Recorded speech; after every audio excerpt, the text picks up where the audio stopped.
নমস্কাৰ বন্ধু বান্ধৱীসকল তোমালোক সকলোকে মই মোৰ ইউটিউব চেনেল ক্লাছ 10 to 12 লৈ স্বাগতম জনাইছোঁ। আজি আমি দ্বাদশ শ্ৰেণীৰ আছামিছৰ মোৰ মাতৃমুখ দৰ্শন নামৰ পাঠৰ প্ৰশ্নৰ উত্তৰখিনি আলোচনা কৰিবলৈ লৈছোঁ। পাঠভিত্তিক প্ৰশ্নৰ উত্তৰখিনি তোমালোক চাই লোৱা। প্ৰথম আছে অতি চমু প্ৰশ্ন। প্ৰথম প্ৰশ্ন দিয়া আছে মোৰ মাতৃমুখ দৰ্শন শীৰ্ষক পাঠটো ক'ৰ পৰা সংগ্ৰহ কৰা হৈছে। উত্তৰ হ'ব মোৰ মাতৃমুখ দৰ্শন শীৰ্ষক পাঠটো ডক্টৰ নগেন শইকীয়া সম্পাদিত বেজবৰুৱা ৰচনাৱলী প্ৰথম খণ্ডৰ পৰা লোৱা হৈছে। তাৰ পিছত নেক্সট প্ৰশ্ন, সম্বলপুৰ ভাৰতৰ কোনখন ৰাজ্যত অৱস্থিত। উত্তৰ হ'ব সম্বলপুৰ ভাৰতৰ উৰিষ্যাত অৱস্থিত। তাৰ পিছত নেক্সট প্ৰশ্ন, বেজবৰুৱাই মাতৃমুখ দৰ্শনৰ বাবে ক'ৰ পৰা ক'লৈ যাত্ৰা কৰিছিল। উত্তৰ হ'ব বেজবৰুৱাই মাতৃমুখ দৰ্শনৰ বাবে উৰিষ্যাৰ সম্বলপুৰৰ পৰা অসমলৈ যাত্ৰা কৰিছিল। তাৰ পিছত নেক্সট প্ৰশ্ন, 1930 চনৰ 19 ছেপ্টেম্বৰত সম্বলপুৰৰ পৰা অসমলৈ যাত্ৰা কৰোঁতে বেজবৰুৱাৰ সঙ্গী কোন আছিল। উত্তৰ হ'ব 1930 চনৰ 19 ছেপ্টেম্বৰত সম্বলপুৰৰ পৰা অসমলৈ যাত্ৰা কৰোঁতে বেজবৰুৱাৰ সঙ্গী আছিল তেওঁৰ সহধৰ্মিনী প্ৰজ্ঞা সুন্দৰী আৰু সৰোজিনী কন্যা। তাৰ পিছত নেক্সট আছে লক্ষ্মীনাথ বেজবৰুৱাৰ ৰচিত এখন ধেমেলীয়া নাটকৰ নাম লিখা। উত্তৰ হ'ব লক্ষ্মীনাথ বেজবৰুৱাৰ ৰচিত এখন ধেমেলীয়া নাটকৰ নাম লিটিকাই। তাৰ পিছত নেক্সট প্ৰশ্ন 2 বা 3 মাৰ্কৰ বাবে। প্ৰথম প্ৰশ্ন হ'ল মাতৃমুখ দৰ্শন শীৰ্ষক পাঠটিৰ নামাকৰণৰ তাৎপৰ্য ব্যাখ্যা কৰা। 2 বা 3 মাৰ্কৰ বাবে আহিব পাৰে। প্ৰথম আছে উত্তৰ চাই লোৱা। কৰ্মসূত্ৰে উৰিষ্যাৰ সম্বলপুৰত থাকিবলৈ যোৱা সত্য সাহিত্যৰথী বেজবৰুৱাই কৰ্মব্যস্ততাৰ বাবে দীৰ্ঘদিন ধৰি মাতৃভূমি অসমৰ পৰা আঁতৰি থাকিবলগীয়া হৈছিল। প্ৰায় 1.5 বছৰৰ পিছত মাতৃভূমি অসমলৈ অহাৰ কথাটো তেওঁ মাতৃৰ মুখ দৰ্শনৰ লগত ৰিজাইছে। সেয়েহে পাঠটিৰ নাম মোৰ মাতৃমুখ দৰ্শন দিয়া হৈছে। ঠিক আছে। তাৰপিছত নেক্সট প্ৰশ্ন 2 নম্বৰ, মোৰ মাতৃমুখ দৰ্শন শীৰ্ষটিত মাতৃ শব্দৰে কি বুজোৱা হৈছে। কিমান বছৰৰ পিছত লেখকৰ মাতৃমুখ দৰ্শন হৈছিল। উত্তৰ হ'ব মোৰ মাতৃমুখ দৰ্শন শীৰ্ষটিত মাতৃ শব্দৰে মাতৃভূমি অসমক বুজোৱা হৈছে। তাৰপিছত প্ৰায় 1.5 বছৰৰ পিছত লেখকৰ মাতৃমুখ দৰ্শন হৈছিল। অ'কে। তাৰপিছত নেক্সট প্ৰশ্ন দিয়া আছে, লক্ষ্মীনাথ বেজবৰুৱাক কটন কলেজৰ ছাত্ৰসকলে কিদৰে অভিনন্দন জনাইছিল।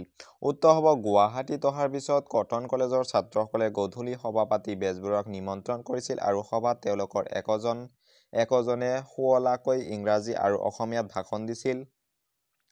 কোনোৱে সুললিত কণ্ঠেৰে গীত গাইছিল আৰু কোনোৱে বিয়াৰ ওজাপালি গাই লেখকক আহ্লাদিত কৰিছিল। এনেদৰেই ছাত্ৰসকলে লেখকক অভিনন্দন জনাইছিল।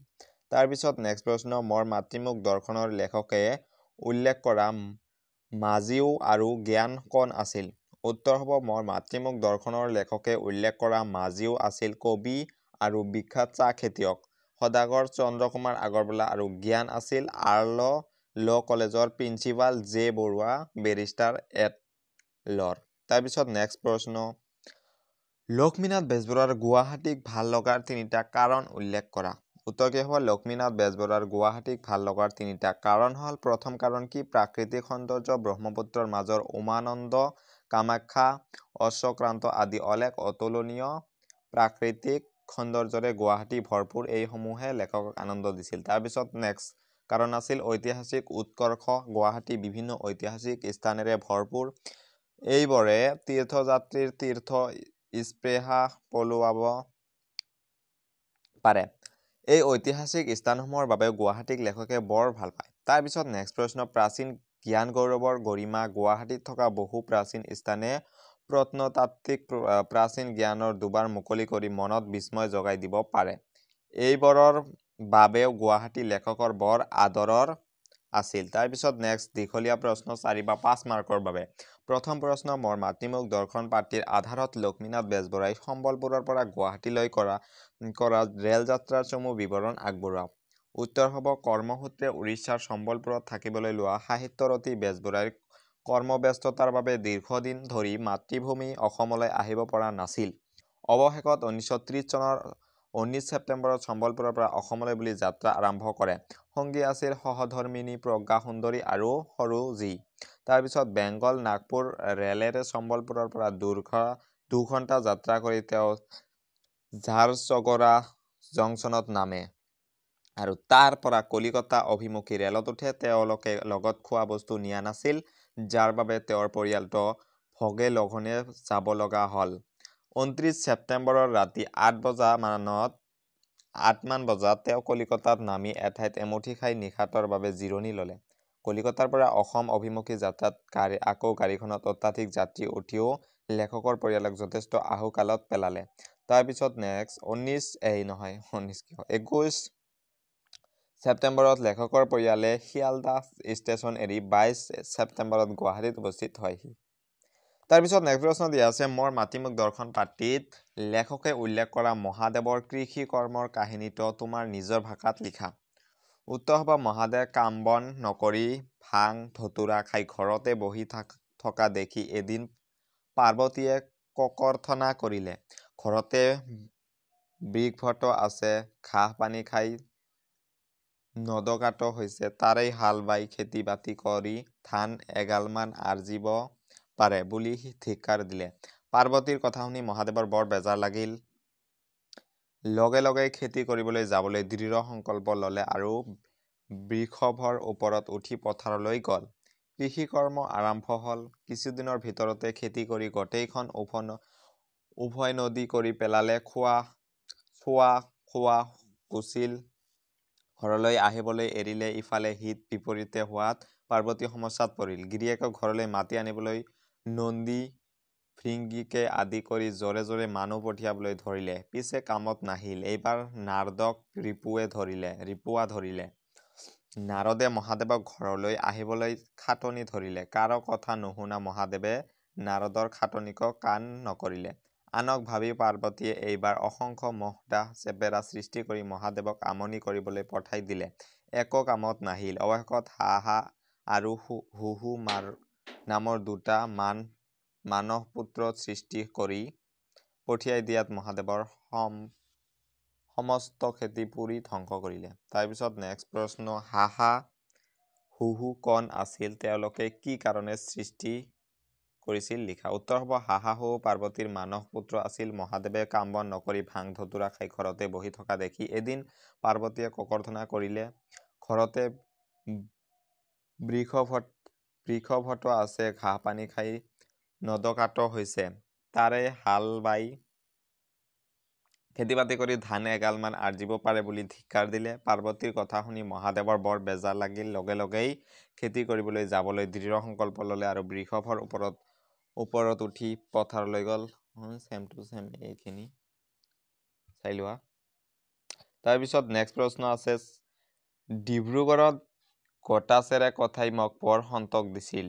ডিব্ৰুগড়ত কোনবোৰ কথাই বেজবৰুৱাক সন্তোষ দিছিল বুজাই লিখা। উত্তৰ হ'ব দীৰ্ঘদিনৰ অন্তত মাতৃভূমিলৈ অহাই বেজবৰুৱাই বহু পৰিৱৰ্তন দেখা পাইছিল। ডিব্ৰুগড়ৰ গোটাচেৰে কথাই লেখকক বৰ আনন্দিত কৰিছিল। প্ৰথমে ডিব্ৰুগড়ৰ অসমীয়া তিৰোতাসকল শিক্ষা দীক্ষা আৰু ৰাজহুৱা কথাতীত পুৰুষৰ সমকক্ষ হবলৈ আগবাঢ়িছিল। সভা সমিতি পতাত তেওঁলোকে আগৰণুৱা হৈ পৰিছিল। অথচ তেওঁলোকৰ স্ত্ৰীসুলভ গাম্ভীৰ্য আৰু কমনীয়তাৰ এচুলিমানো হ্ৰাস হবলৈ দিয়া নাছিল। সভাই সমিতিয়ে বক্তৃতা দিয়াৰ ক্ষেত্ৰত দুই এগৰাকী অনেক পুৰুষকো চেৰ পেলাইছিল। দ্বিতীয়তে ডিব্ৰুগড়ৰ ডেকাসকলৰ উদ্যমৰ ফলত সমৃদ্ধ হৈ পৰা ৰংশালাটো দেখিও লেখকে মনত সন্তোষ পাইছিল। থিয়েটাৰৰ বাবে অসমীয়া চিত্ৰবিদ ডেকাসকলে অঁকা ছবি এনে সুন্দৰ আছিল যে সেইবোৰ কলিকতাৰ নিপুণ চিত্ৰবিদ ডেকাসকলে অঁকা ছবিতকৈ কোনো গুণে কম নাছিল। নাট্যকলাত ডিব্ৰুগড়ৰ সম্ভ্ৰান্ত ঘৰৰ ডেকাসকলে আশাতীতভাৱে উন্নতি কৰিছিল। পেইণ্টিং আৰু ফটোগ্ৰাফীত মুক্তানাথ বৰদলৈয়ে কৃতিত্ব দেখুৱাইছিল। প্ৰভাত চন্দ্ৰ দাস আৰু জনদিয়েকৰ অভিনয়ে কলিকতাৰ বিখ্যাত অভিনেতাতকৈ কোনো গুণে কম নাছিল। এইবোৰ কথাই লেখকৰ মনত বৰ সন্তোষ দিছিল। তাৰপিছত নেক্সট প্ৰশ্ন লক্ষ্মীনাথ বেজবৰুৱাৰ মতে বিদেশী নাটকৰ অসমীয়া অনুবাদ কেনে হোৱা উচিত বুজাই লিখা।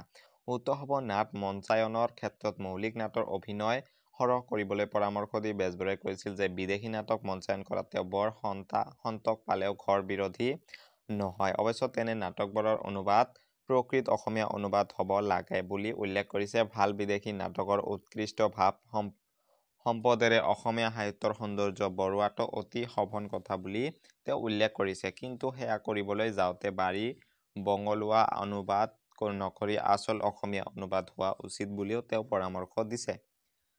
আজিৰ ভিডিঅ'টো এইখিনি আছিল। যদি ভিডিঅ'টো ভাল পাইছে এটা লাইক কৰি দিব আৰু কেনেকুৱা ভিডিঅ' লাগে মোক কমেণ্ট কৰি জনাবলৈ নাপাহৰিব। Thanks for ৱাটছিং।